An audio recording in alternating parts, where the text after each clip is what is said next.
Welcome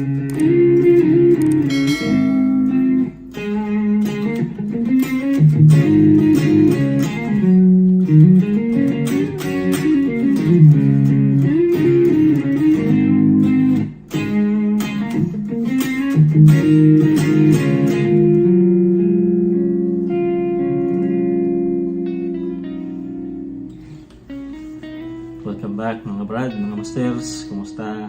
Welcome back sa itong YouTube o Facebook channels. Hinaot nga okay lang tanan, okay lang ang adlaw no.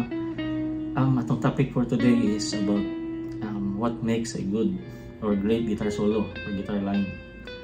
So sa may naas sa ka nindot, mga nindot nga guitar line or guitar solo, specifically guitar solo.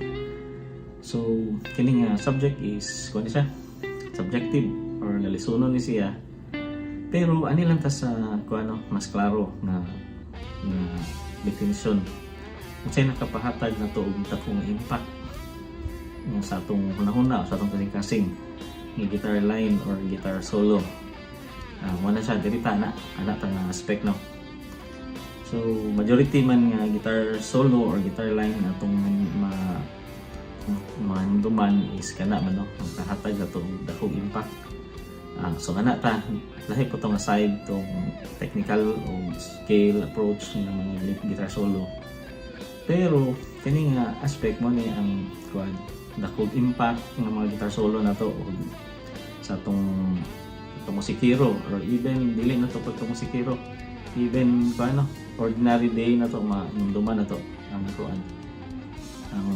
kaning guitar solos. So number one is melodic.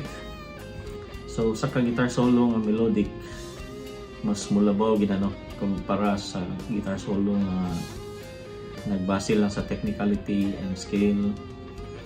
So mas mulabaw gid ang, it's a proven fact no, daghan gid ang majority of songs nga guitar solo nga melodic is run gid kanang mahinumduman gid ang guitar solo, and even makuan gid stand out gid ang guitar solo, makuan gid siya, mahimo gid siyang highlight sa kakanta kung ang imong guitar solo is melodic. So melodic pasabutan na is na melody or na thema ang imong guitar solo. So ang guitar solo is kuan man kanang considered man nga composition within the composition. So maimo ba na as lead guitarist, maimo ba na ang song nga gibuhat or dili, pero ang imong guitar solo is naa diha nga imong gibuhat nga tarong with melody nindot. So ma-associate gyud sa lead guitarist no.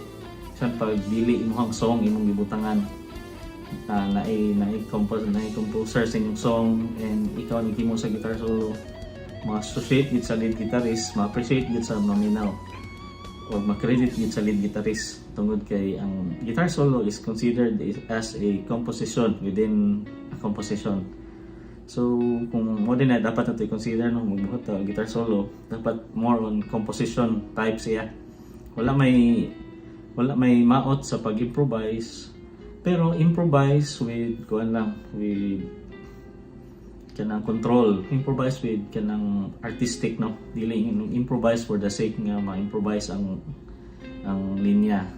So improvise pwede to a melodic approach. So pwede na to kopyaon ang melody, ang tono sa kanta, pero dili pasabot nga kopyaon ato tanan.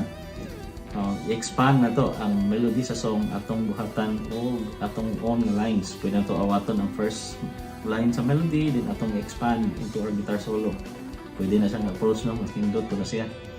So kasagaran itong madunggan nga guitar solo nga nindot itatak sa itong dughan kasing is tuhan yun melodic no, o saksi man wala or paano man na ninyo, ma-relate man na ninyo. So comment sa itong comment section kung sa mga guitar solos nga melodic nga inyong mahinumduman nga or guitar line, sa intro ng guitar line, ng riff na inyong mahinumduman nga di inyo malimtan. So naagi na for sure, even dili musikero, even dili gitarista. So number 2 nga naas sa ka great or good guitar solo is phrasing no, good phrasing and good rhythmic pattern. So daghang guitar solos nga lagandagan nga walay tumong. So ang mga naa din nga mga nindot nga guitar solos is naa siya mga runs pero naa gyud siya mga nindot nga tumong. Naa siya mag-lead siya into ano kanang ang mga runs niya mag-lead into kanang nindot nga rhythmic pattern. So dili ra siya ingon nga random nga lagandagan. So naa gyud siya tumong ang na siya kung kuan pa na target notes na may technical definition. Na siya tumong ng mga sweet notes. Sweet notes mo na itawag sweet notes.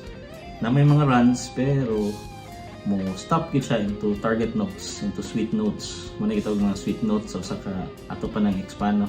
So kani nga kuan overview lang ni na patay mga laing episodes. So good rhythmic pattern and good phrasing. Muna yung kaduha. Then number 3 is resulta na ni sa melodic approach so sa good rhythmic pattern. Number 3 is kuha ni siya ng lasting and memorable. So muna yung may bawa na ito nga nindot ng guitar solo is memorable siya. Dali siya may duman o lasting siya. So kung naman madungog naman yung dumang guitar solo nga di gid mawala sa inyong una o bisan pag guitar solo or riff lang na madungog ninyo associate ninyo sa kasong pasabot na nindot ang guitar solo effective siya dili siya for the sake lang na mo fill in. So as guitarist po no nakahimo ta guitar solo nga memorable madungog sa mga tao ma-associate nila sa song bisan pag wala pa basta kana lang nga line ang madunggan nila ang imong guitar solo or intro nimo mahinduman na nila ang song. So pasabot na success ang imong paghimo pag-compose o guitar solo. So kaning tulo mo kani ang overview sa atong mga series ani nga what makes a good or great guitar solo. Say maka panindot unsay naas sa kanindot nga guitar solo or guitar line. So ani sa ta mga brad, mga masters, God bless.